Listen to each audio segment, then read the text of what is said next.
سلامونه مې قبول کړئ دوستانو. نن تاسو سره یو داسې ویډیو شریکوم چې یوې ښځې خپله واقعه بیان کړې ده چې په کومه طریقه ورسره په خپله کورنۍ کې خپل د ماما زوی ناروا کار کړی و.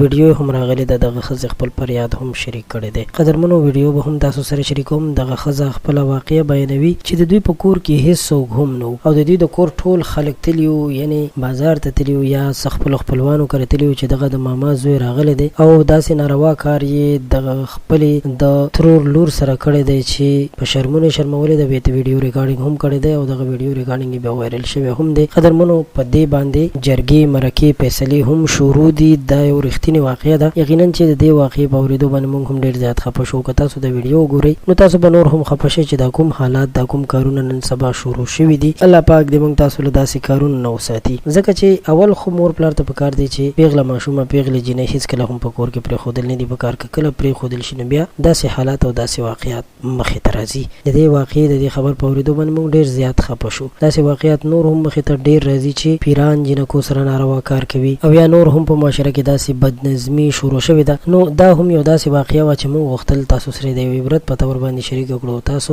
د دې نه څه زده کړه وکړئ، په دې باندې ځان پوه کړئ چې د داسې کارونو نه د خپل اولاد مخنیوی وکړئ، خپل اولاد د داسې کارونو نه وساتئ. دا ویډیو یقینا چې ستاسو دپاره به ګټوره تمامه شوې وي. د ویډیو د کتلو مو ډېره مننه. زموږ چینل ضرور سبسکرایب کړئ.